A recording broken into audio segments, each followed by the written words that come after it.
आप सभी को नमस्ते। आज का चमत्कार सुनने से पहले आइए सुने आज का अम्मा भगवान का चिंतन। स्थगन करना ढोंग की पराकाष्ठा है। और अब आज का चमत्कार।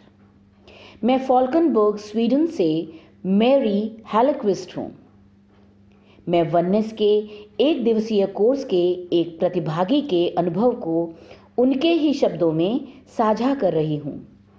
यह साफ तौर पर बहुत ही शीघ्रता से प्रार्थना का सुना जाना था, जिसका मैंने पहली बार अनुभव किया था। कई वर्षों से मुझे ऑस्टियोआर्थराइटिस के कारण कूल्हे में बहुत दर्द सहन करना पड़ रहा था। आखिरकार मुझे हिप सर्जरी के लिए कहा गया। मैंने इस प्रोसेस में जाने के लिए वर्ष के शुरू होते ही तैयारी शुरू कर दी थी। इस उद्देश्य के साथ अपना रेफरल प्रस्तुत कर दिया कि अगर मुझे हेल्थ सेंटर जाना पड़ता है तो सब कुछ तेजी से आगे बढ़े। और फिर शीघ्र ही एक प्राइवेट ऑर्थोपेडिक डॉक्टर से मिलने का समय तय हो गया। उन्होंने कहा कि इसमें संभवतः लंबा समय नहीं लगेगा। उसके बाद कुछ हफ्ते बीत गए। इसके बाद मुझे बताया गया कि काउंटी काउंसिल के साथ एक एग्रीमेंट के कारण वे मेरी मदद नहीं कर सकते हैं, लेकिन मेरा रेफरल काउंटी काउंसिल ऑर्थोपेडिक्स को जरूर भेजा जा रहा है। थोड़े समय बाद काउंटी काउंसिल ने जवाब दिया कि फिलहाल उनके पास मेरे लिए समय नहीं है। मेरे रेफरल को फिर से प्राइवेट ऑर्थोपेडिक के पास भेजा गया, जिनसे मैंने पहले संपर्क किया था, लेकिन दुनिया भर में असामान्य स्थिति हो जाने से उन्हें काउंटी काउंसिल के हॉस्पिटल में अपनी इंटर्नशिप बंद करनी पड़ी। इसलिए मुझे दूसरी म्युनिसिपल्स को अपना रेफरल भेजना पड़ा। इंतजार करते हुए मुझे एक अन्य म्युनिसिपल में डॉक्टर से अपॉइंटमेंट मिला, जो इस बात से सहमत हुए कि मेरा ऑपरेशन करने की आवश्यकता है।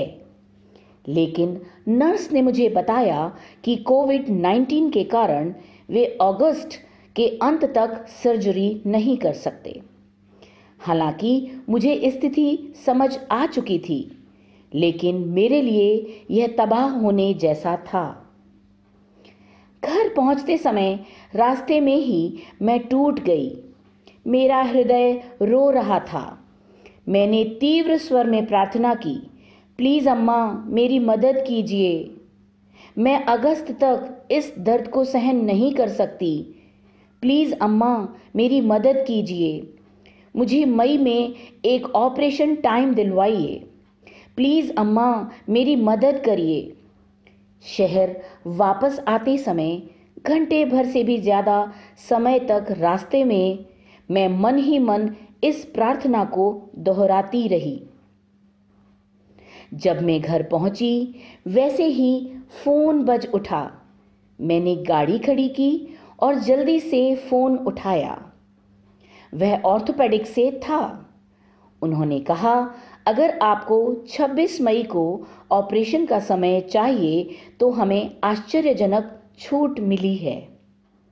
मैंने उन्हें धन्यवाद दिया और बहुत खुशी से हाँ कहा।